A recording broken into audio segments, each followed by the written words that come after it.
समझेगा त्यागी, त्याग बलिदान लाखों जहां में हुए,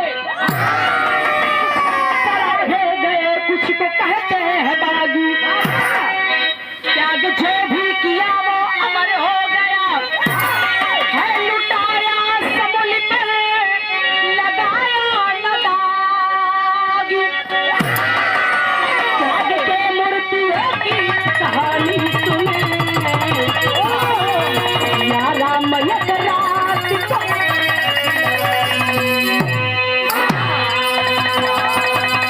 राम इंसान बन के धरती पर दुनिया में संसार में अइलन, लेकिन वही राम भगवान कहलाए क्यों? क्योंकि उनके पास उनके परिवार का त्याग जुड़ा था। परिवार में अगर 20 सदस्य हुए, कोई कमात हो निष्ठ बैठ के खात हुआ, कमाने वाला कभी अपने को गुरूर मत करना कि हम ही तो कुल करीला और 1900 फालतू हुआ, और जे ना कमात हो वो कबोई मत सोची जे कमात होकर अपमान कह दे, नहीं होना चाहिए। यही साबित करे चलत हिला कि एक परिवार में एक व्यक्ति को महान बनाने में किसका किसका त्याग होता है। एक लाइन यहाँ कव्वाली लगा जमुना के स्वर्गीय रामदेव उस्ताद बड़ा मचल के गाँव नहीं कर सपुत्र पप्पू लाल यादव वो बड़ा मच के गाँव तो नए गीत के स्वर्गीय पप्पू लाल यादव जो दुनिया में नहीं रहे। कहा गाँव मास्टर लाल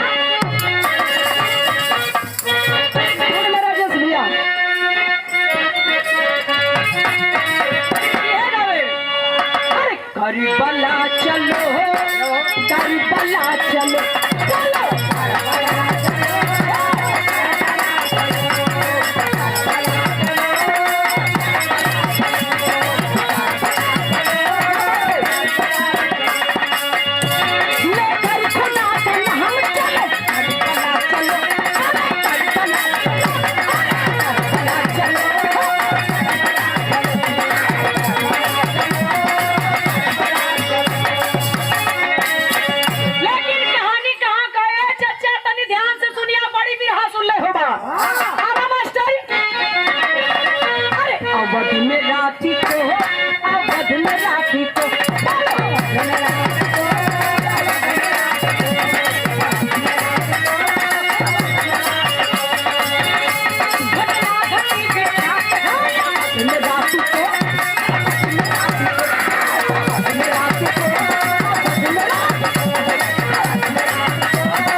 टेलीविजन वालों ने इस कहानी को दिखाया, साबित करे वे विरहा में बाबूजी भगवान मर्यादा पुरुषोत्तम जंगल चल गल हुन, 12 बरस बीत गए, 13 बरस लगल, 13 बरस से अधिक होवे जात हो। इधर अयोध्या में एक रात बड़ी जबरदस्त घटना घट गई। कहाँ घटना घटल, कहानी शुरू।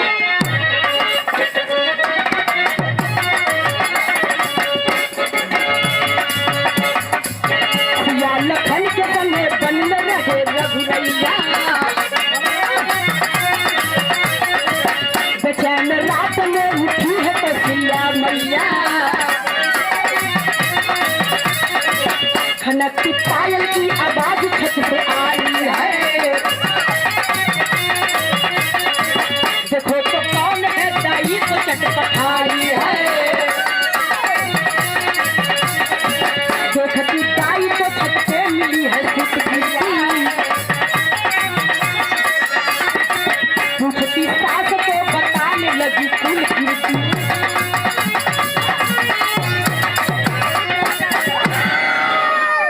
गौर करेंगे बाबूजी। यहाँ 13 बरस से ज्यादा हो गल भगवान के जंगल गईले। यहाँ अयोध्या में एक रात एक घटना घटल, रात 12 बजे से ज्यादा भइल है, सब सुतल है अपने अपने कमरा में, अपने अपने शयन कक्ष में। पायल के बजले का आवाज कौशल्या के कान में गई। आधी रात भइल है, पायल कहाँ बजत है, केकर बजत है, आवाज अखने लगली। दाई के बोलौली कली की देखते ही पायल का आवाज कहाँ से आवत है। दाई पता लगावत लगावत जब छतवा पर पहुंचल, महल के राजमहल के छत पर पहुंची दाई, तो जहाँ कर देखती है शत्रुघ्न का पत्नी स्वीत कीर्ति छतवा पर टहरत रही। आई के कली कहली कौशल्या से कि माई आपके सबसे छोटकी पतो शत्रुघ्न का दुल्हन स्वीकृति छतवा पर टहरत है। कहली कौशल्या की आधी रात के हमार पतो छतवा पे काहे टहरत है।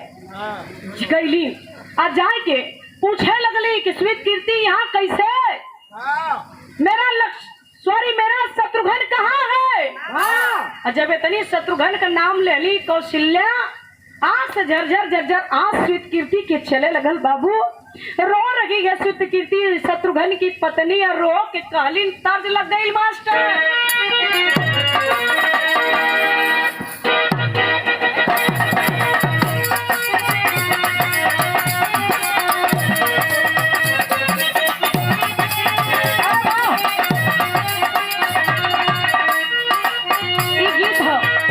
आजकल के नैका लइकन कई घी हो भैया कल युग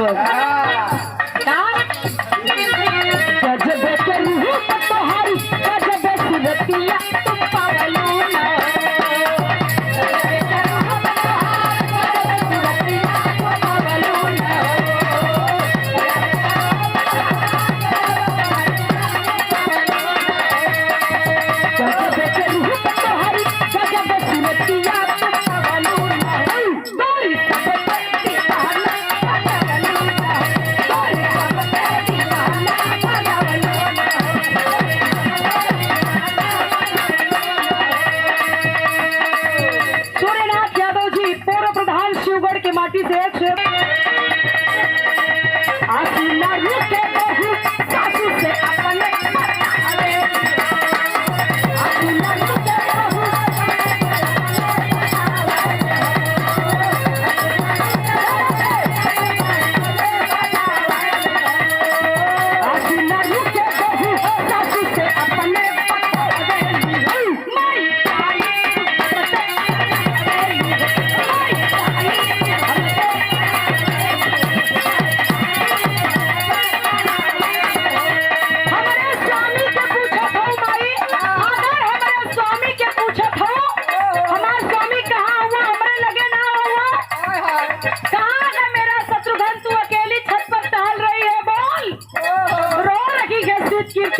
और रो करके वो अपनी सास से बताओ कि क्या बतौली मास्टर। अरे जही दिल से भैया भाग गई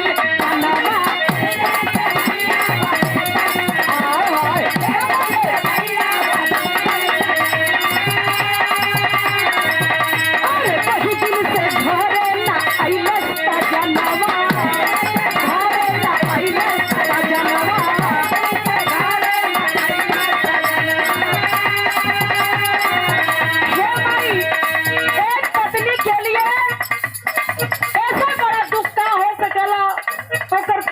लगे ना हुआ। ऐसे बड़ा दुख का हो सकला। 13 बरस बीत गल। हमार स्वामी जौने दिन भैया जंगल गईला, भाभी जंगल गईली, उसी दिन हमार स्वामी हमके त्याग के चल गईलन। कहली स्वीकृति और का कहली बाबू भोली दुतिया रातों के निदिया ना आवेली हो।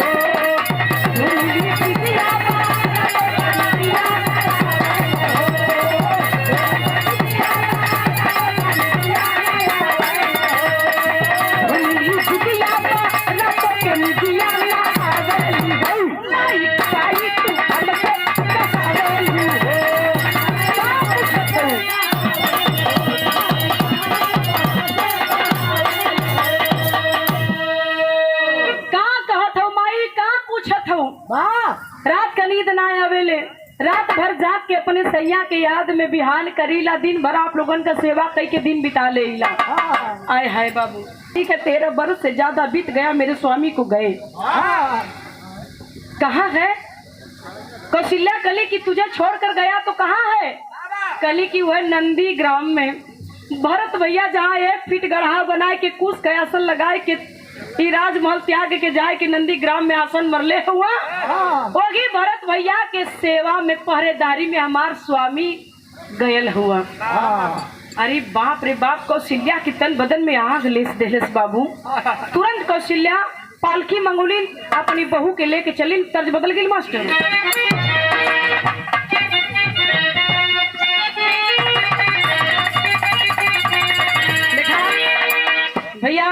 स्वर्गीय आत्मा स्वर्गीय हो गई। वो आत्मा के हम नमन करता नहीं, बहुत बहुत मंच से प्रणाम करता नहीं। कोई स्वर्गीय रामदेव ना होई ना कोई बुल्लू गुरु होई है बाबू। गजब का जोड़ी रहा स्वर्गीय रामदेव बुल्लू गुरु जी का। वह जोड़ी है गीत के गावे का गावे मास्टर।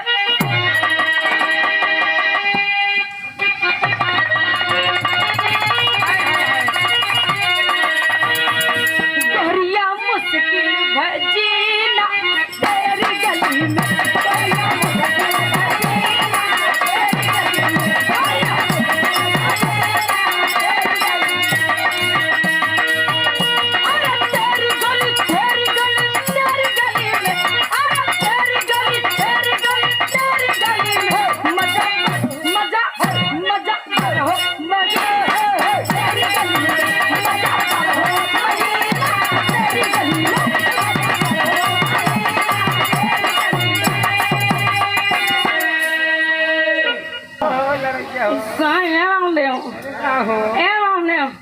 हमार नाम बोलू है काशी उस्ताद से नीचे काशी उस्ताद बैठल का काटा ना चाप दे ना फेंकूना फेंकवा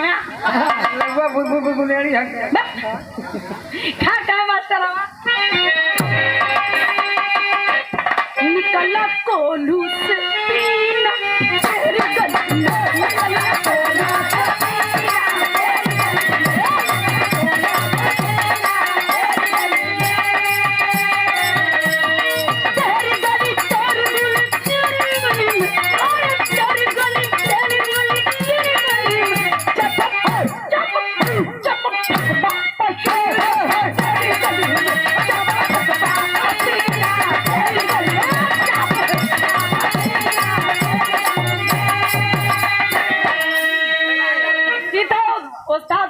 मारना भैया वो आत्मा के हम प्रणाम करो थी। पैसा ले लो दा कवि जी।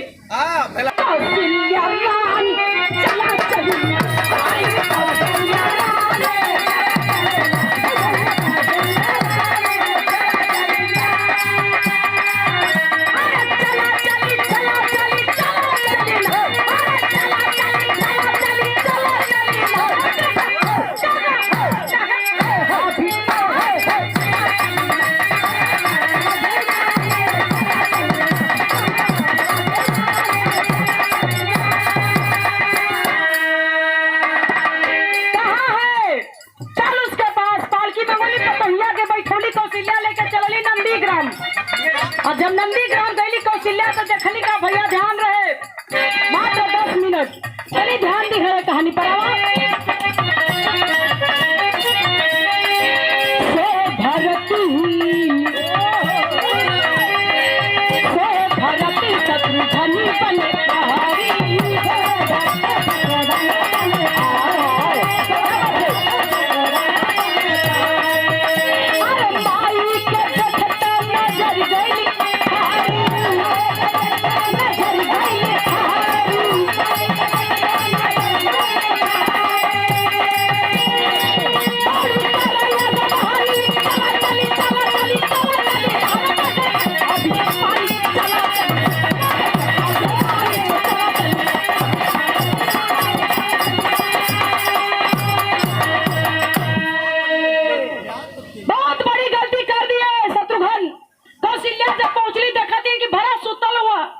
शत्रुघ्न बने खड़ा होकर पहरेदारी में पहुंचता है कौशल्या कल शत्रुघ्न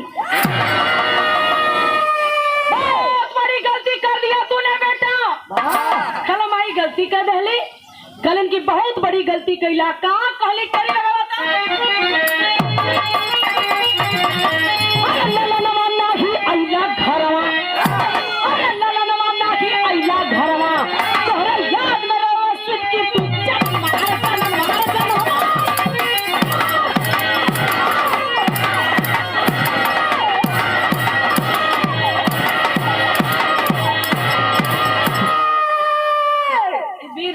भैया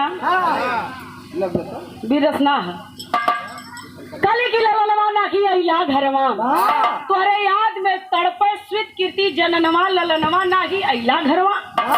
इतनी बड़ी गलती कर दिला हमारी पतोही के राजमहल में छोड़ के आए के नंदीग्राम में पहरेदारी करत हुआ भाई का सेवा में लगल हुआ। यही तेरा फर्ज है और तेरा कोई फर्ज नहीं है। माँ सवाल है बेटा। शत्रुघ्न के आंख से झरझर झरझर आंख चले लगल। मतारी का फटकार सुनलन, आंख से झरझर झरझर आंख चलत रोए लगलन। कहलन की माई कहे भैलो जवन कहे के रहल, कितना तोहार सवाल रहल, अगर पूरा हो गल होगा तो हमार 2 लाइन बात सुनला। कली कुछ ना सुनब, कल सुने की पड़ी माई 2 लाइन हमार बात सुनला। का कहलन मास्टर, पत्नी का फर्ज बतौलू है ना, ओकरे अलावा और हमार फर्ज का तनी सुना। का शत्रुघ्न बतौलू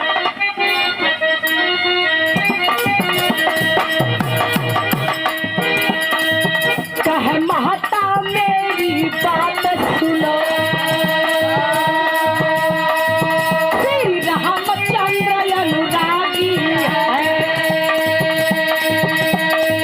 हर साथ में उनके लखन लाल जी,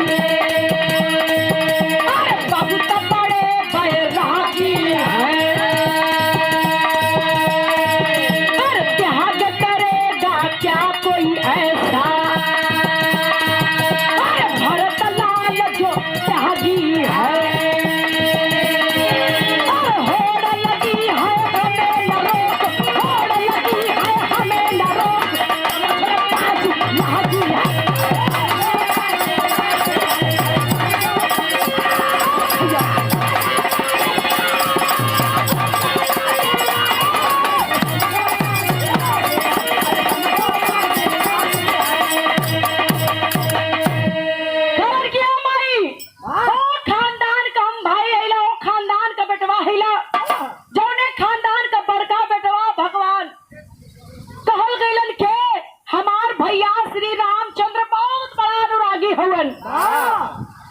मेरे भरत भैया साक्षात त्याग की मूर्ति आपके सामने खड़े हैं। ये इनके जैसा कोई त्यागी नहीं हुआ माँ। और सबसे बड़ा अगर बैरागी कोई है तो मेरे भैया लक्ष्मण है। एक भाई अनुरागी, एक भाई बैरागी, एक भाई त्यागी, तो क्या ये लक्ष्मण ही भोगी बन जाए? ये शत्रुघ्न ही भोगी बन जाए माँ? यही चाहती हो कि मेरे सारे भाई त्यागी, अनुरागी, बैरागी हैं, तो ये शत्रुघ्न भोगी बन करके राजमहल में भोग करे, यही चाहती हो तुम? नहीं माँ, ये मुझसे नहीं हो पाएगा। ये तने तब ही कौशल्या में और शत्रुघ्न में बतिया हो तो तबले भैल का गीत बदल।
प्रधान जी की तरफ से लगल मास्टर कनी से एक लाइन ला।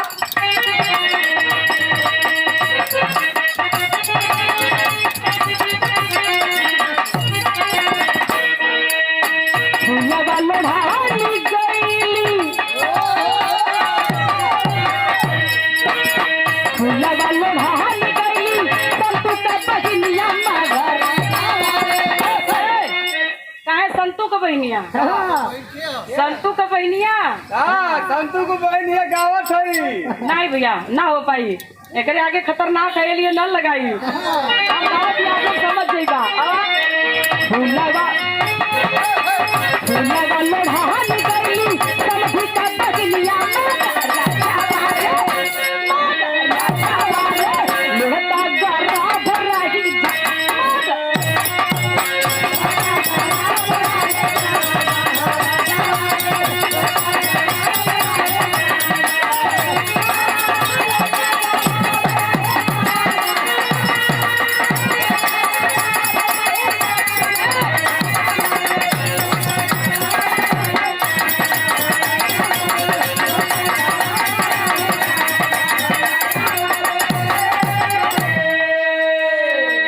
सिखावा गरब पर आगे हम आया पवन राजा पति धर्मा कर रजवारे रही बजाई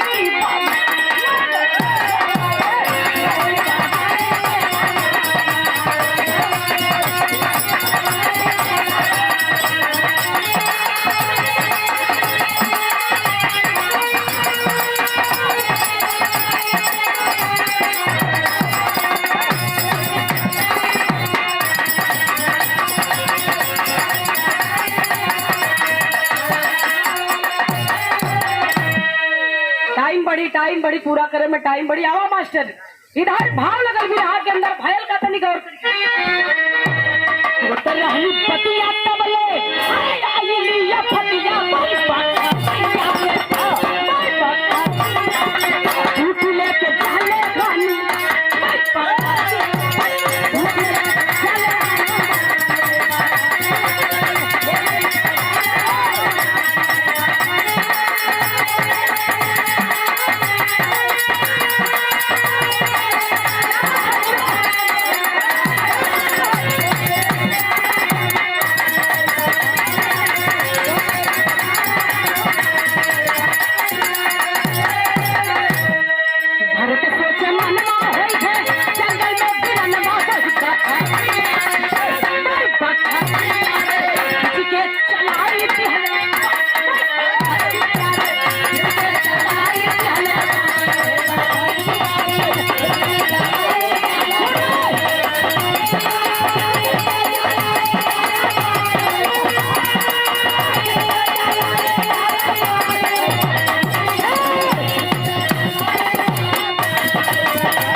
ऊपर देखे टेली पर विशाल पहाड़ लेहले आकाश मार्ग से जात हो और तुरंत भरत तरकस से खींच के बाहर चला दहलन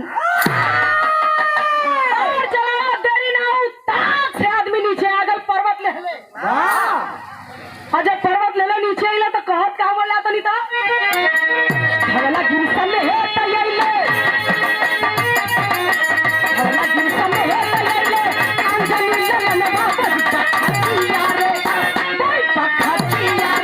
राम राम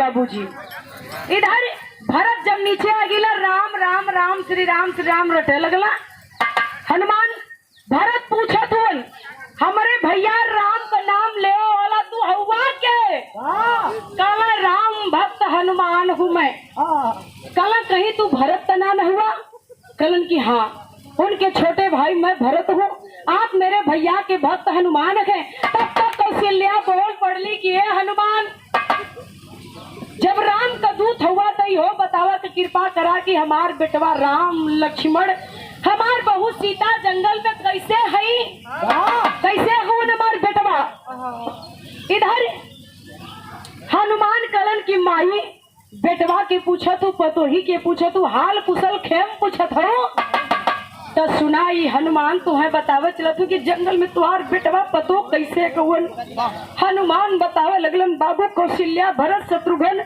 सब लोग सुनत हुवन हनुमान कहलन का बाबू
बाबूजी, इधर हनुमान रो रो करके कलन की माई सीता तोरे पतोही के रावण लंका लेके गयल छल से चोराई के ले जाए कि लंका अशोक वाटिका में रखले हो। भगवान चढ़ाई के लंका पे हनुमान यहाँ तक बतौलन की लक्ष्मण के छाती में शक्ति बाण लगल है। माई इंद्रजीत मरले है, उनकर जान अब तक पड़ल है, मर जइहन ना बची है।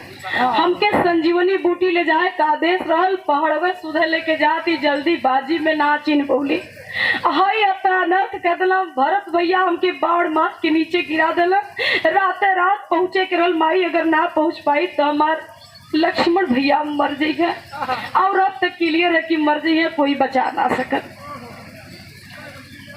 हनुमान रोने लगलन इस सारी घटना के बताए के। कौशल्या कहलिन कि ये भैया हनुमान बोला मत हो। कौशल्या कहली क्या कह बिगाड़ देना और के सीने में शक्ति बाढ़ लगा है। क्या कह रहे हो हनुमान? कह रहे हो कि मेरा लक्ष्मण मर जाएगा, कोई बचा नहीं सकता। अगर मेरा लक्ष्मण मर जाएगा हनुमान तो जाके राम से एक संदेश कह देना। बार माई का त्याग तनी सुना है बाबू, करे जवाब बिहर जाई। कौशल्या कहली का तनी लगा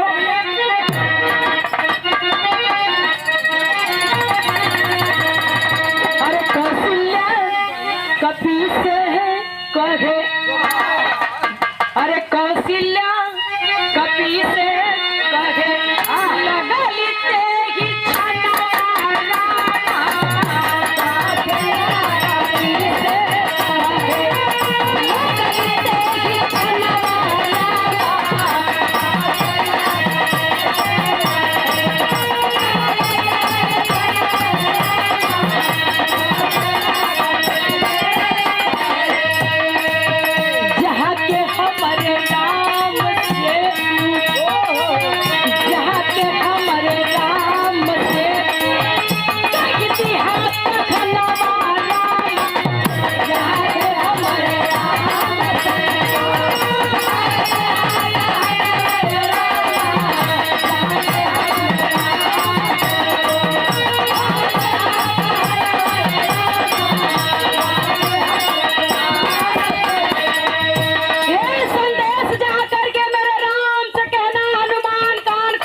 हनुमान के द्वारा राम के सुने बाबूजी।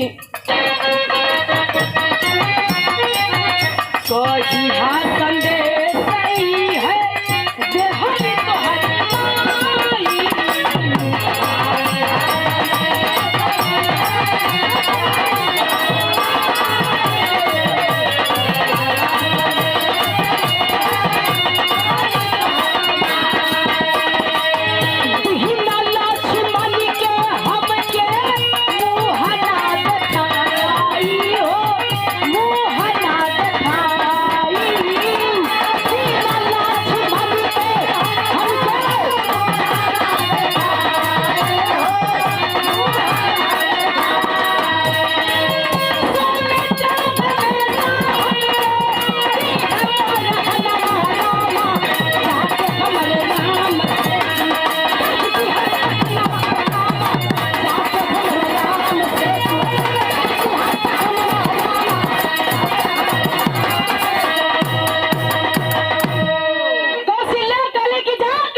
लक्ष्मण के राम अयोध्या में मुंह दिखाने मत जाना। मैं ये समझ लूंगी कि मेरा राम भी मर गया।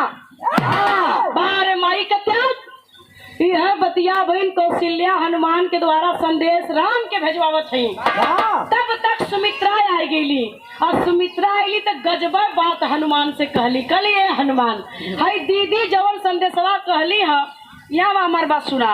हनुमान के ले जाके एक और कौशल्या का बात सुमित्रा सुन के कली कौशल्या दीदी का संदेश हमारे राम से मत कहना। बहुत गुस्सा में है सुमित्रा कली हम जवन कहती हनुमान ये संदेश जाके हमरे राम से दिया। का संदेश दिली सुमित्रा सुना।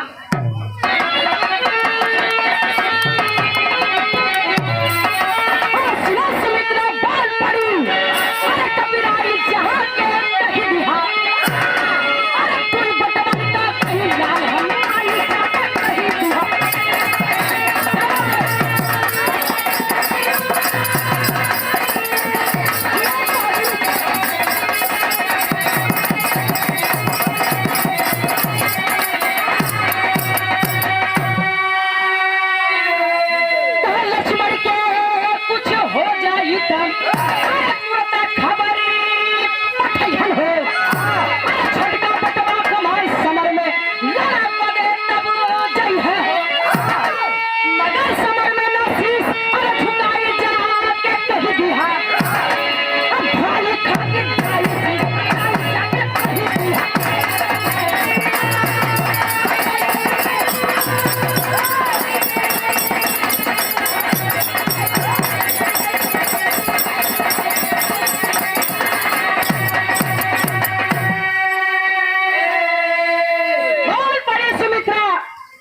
ये सुमित्रा दो बेटों की माँ है हनुमान।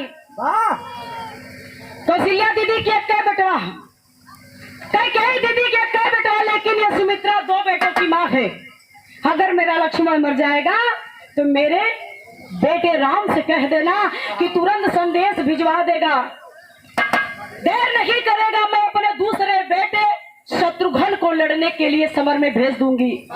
लेकिन उस अहंकारी नीच पापी अत्याचारी रावण के सामने गर्दन मत झुकाना, पैर पीछे मत हटाना बेटा।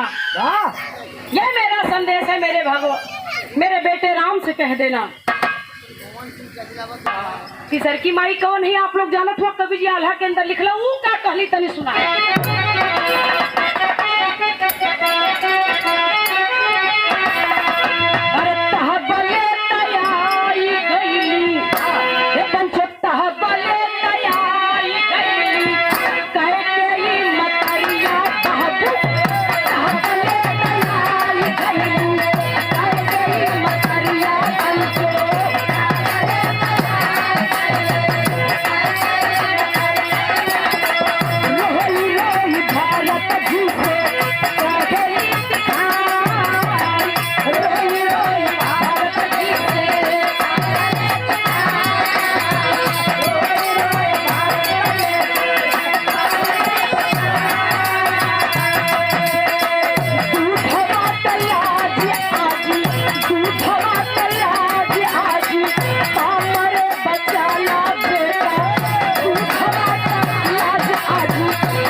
कौशल्या की बात आप सुन ले, सुमित्रा की बात आप लोग सुन लेना। कैकेयी आई गेली, कैकेयी आईली कली किए हनुमान। दोनों दीदी का हमारे बात सुन लेला। कलन की हाँ माई आप के कैकेयी? कलन की हाँ बेटा हम ही कैकेयी ही। आप कैकेयी हनुमान से ना अपनी बेटा भरत से बतियावे लगली। कलन की है बेटा भरत, एक कलंक मेरे माथे पर लगा, मैं उससे बरी तो हो नहीं पाई, अब दूसरा कलंक का टीका मेरे माथे पर लगने जा रहा है। और तू हमार बेटवा हुआ, असल में अगर हमार बेटवा हुआ तो आज मेरे दूध का कीमत चुका दे बेटा। ये माँ अपने दूध का कर्ज मांग रही है, अदा कर दे भरत। भरत कलन की है, कुल की कलंकिनी माँ, क्या लेने आई है? सब कुछ तो तूने तबाह कर दिया, अब क्या इस बेटे से उम्मीद कर रही है? कलन की हाथ जोड़ थी बेटा, ये कलंक हमारे माथे पर लग जाये तब हम जी न पाई। कलंक माई चाहत का हो कली बाण मार के न नीचे गिरा दला हनुमान के अब लंकाई जिंदगी में न पहुंच पाई है। कलंक तब कली की भरत बाहुबल हुए है बेटा, तेरे जैसा किसी के भुजा में बल नहीं है। तुम्हारी भुजा में इतनी ताकत है कि एक पल में हनुमान के लंका पहुंचा दे भाई यहाँ से नंदीग्राम से। कलम माई कैसे कली वो तीर निकाला, वही तीर पर हनुमान के बैठावाई पर्वत समेत और तीर छोड़ दो लंका के तरफ। एक पल में हनुमान लंका उतर जाये है और लक्ष्मण का प्राण बच जाए, नहीं लक्ष्मण मर जाये है तो दूसरा कलंक का टीका हमारे सर पर लग जाये। अरे बाप रे बाप, हनुमान सुनला कलर हरी देखा कह के हम से भी तेज इनकर तिरिया जाई का। अरे कह के कहत का है साबित का कह चाहती है। बात सुन के माई कह के भरत तीर निकाल ले और तीर तरकस से खींच के भरत चढ़ा ले चढ़ा के कल की हनुमान बैठा। हनुमान लेके पर्वत समेत तो तिरिया पे खपस के बैठला कि तिरिया अब टूट जाये इनका बात समझ में आ जाये। लेकिन भयल का आवाज आखिरी लाइन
जोर लगा के बैठा तो कि तिरिया टूट जाए भरत जी का।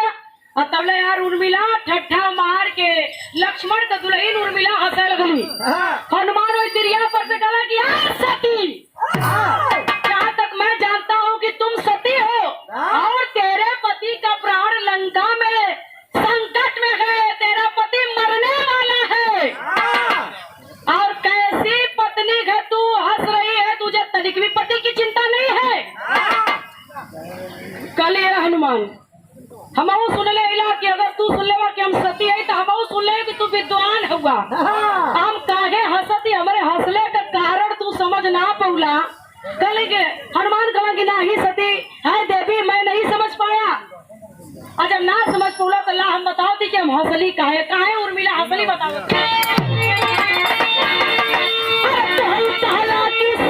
हमारी अरे राम जी के गोदी तवन जवन कदौनी कर बैठी धारी हम लीला कह के हम वापस ना गरी हसली उर्मिला गुजरिया।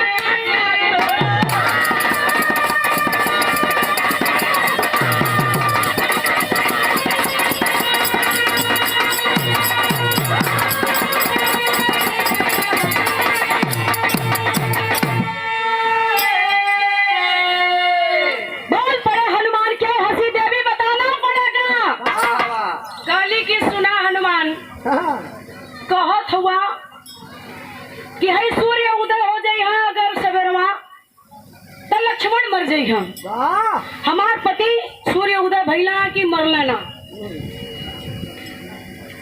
एक तरफ यो कहत हुआ कि दुनिया का मालिक स्वयं नारायण की गोदी में लक्ष्मण का सर पड़ल है, शरीर लेकर के नारायण गोदी में बैठल हुआ रोवत हुआ। हनुमान ये स्वयं नारायण की गोदी में विराजमान हो, काल के कहा हिम्मत है कि लेके जाई प्राण के।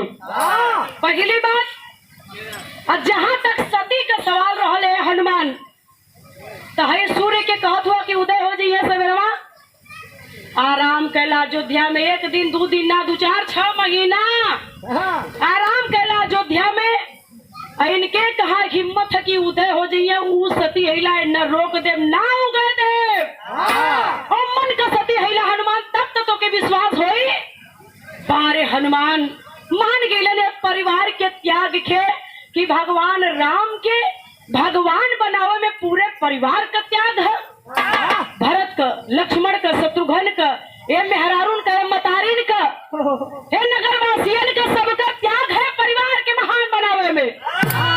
सभी लोगों को हनुमान नतमस्तक प्रणाम किए और तीर छोड़ला, भरत जाए के लंका में उतरला।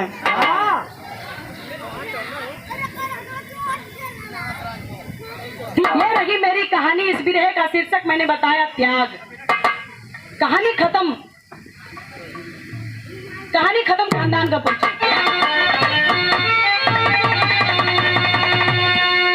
गुरु बिहारी गुरु रम